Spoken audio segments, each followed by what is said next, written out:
Well, hello all. I have a reading. Excuse me, read. I don't know why that's been coming out lately. Maybe because it's supposed to be simple. I don't know. But here we go. Mm-mm. There's this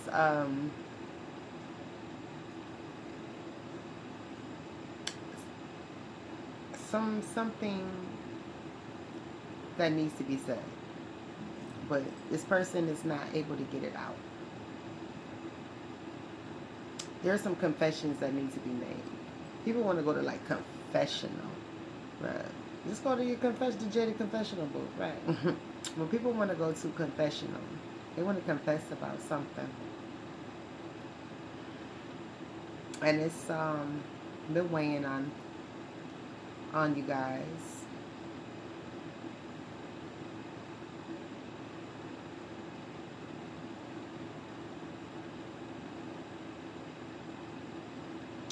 But this is a little tough because it's filled with emotion, but you're trying to cover up your emotion. It's a lot of heavy emotion, but of course, people like myself hide it.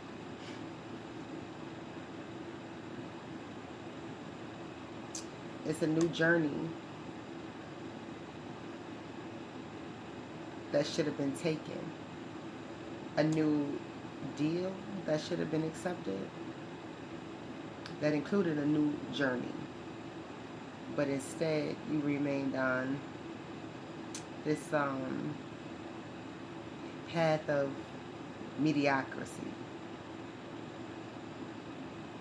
Maybe you were offered a better job or something and you just didn't take it,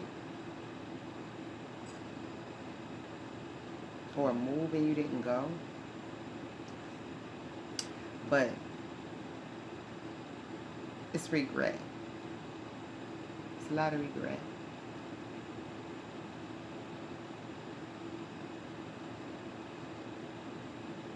And that's what got you guys in a high octane attitude.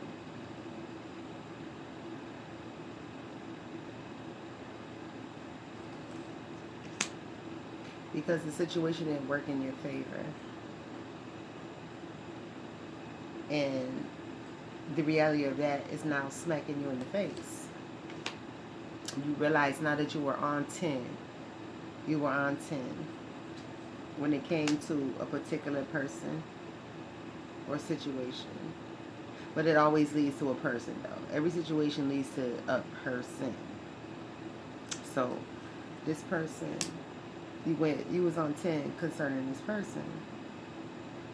You wanted to build something solid with them, but they said no.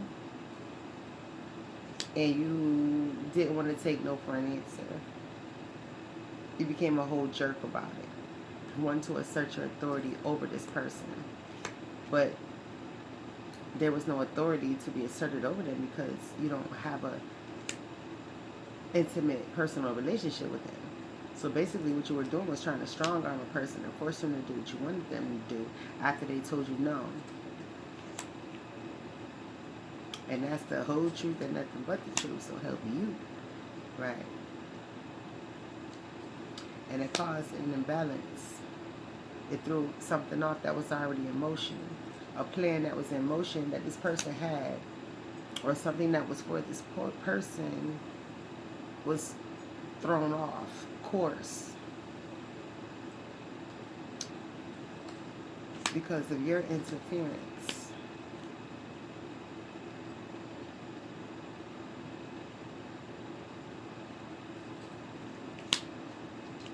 But this person is still going to receive their reward or gift or whatever, profit, money, meaning, regardless of what took place in the situation. Their connection with you and what you've done is not going to stop them from receiving what it is that they were supposed to get. You didn't stop it. It was always there. Most of it was there before you even came into the situation with this person. So there's nothing to stop. And then everything else that came in after you were part of this, you weren't even part of the situation. That's the thing. This person gained everything later on, and now that thing has you totally emotional, ready to hurt this person and take what they got. Let me tell you, there's jobs out there. It's definitely jobs. Always get one. Or two if necessary. Sometimes three. Ask me, I know. And I wasn't living outside my means. I just like to stay busy. And that's pretty much what needs to be done in this situation. There's too many onlookers.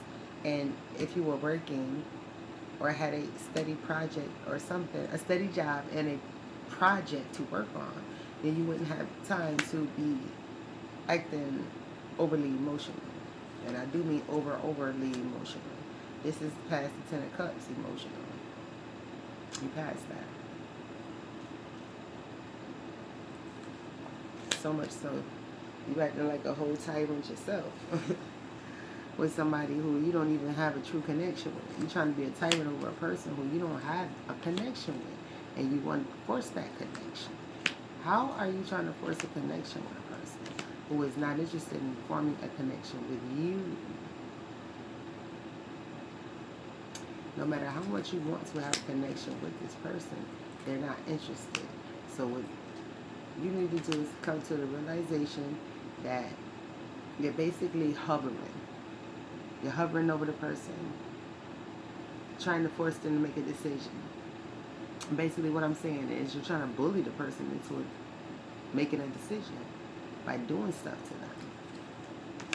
Little petty stuff to try and aggravate them into giving you what you want immediately. But that instant gratification is never that great. After you think about what you did to get it. If you even get it.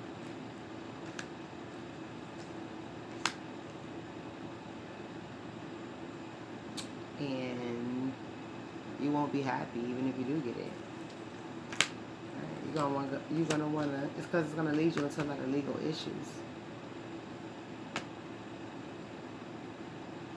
with some intimate connections that you have, which is where they just switched up.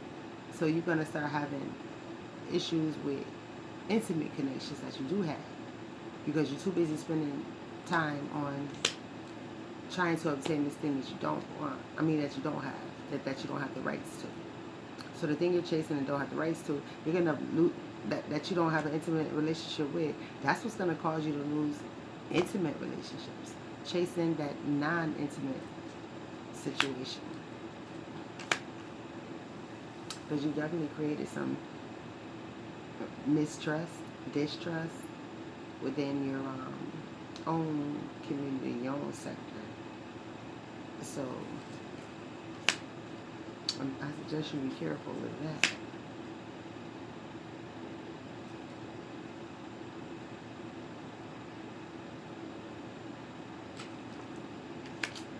So, well, your gluttony is what got you batted out of the game. You got hit out.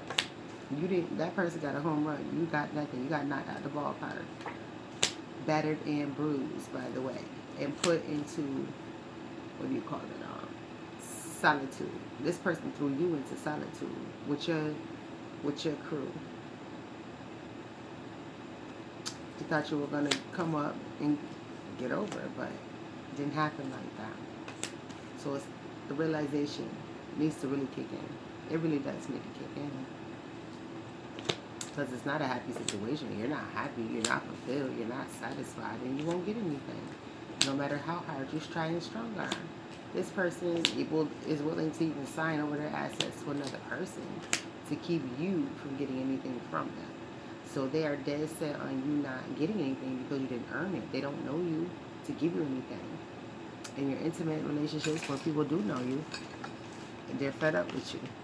Because this obsession, right, it's an obsession. So you're always talking about it. And you're not letting it go.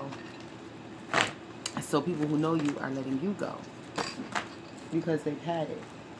They can't handle the conversation any longer about that thing. Like when you're obsessed with something and you're the one that's obsessed, you're going to constantly talk about it. And the people who are not obsessed with it, not even interested in it, they want to separate themselves from you because they don't want to hear about it. And like I said, it's an obsession for you.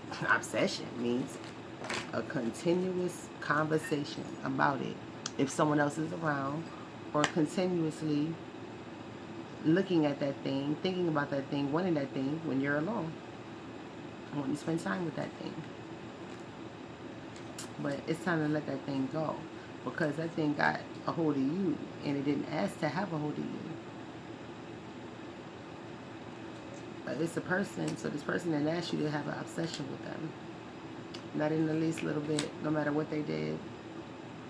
They didn't ask you to have an obsession. I mean, who does?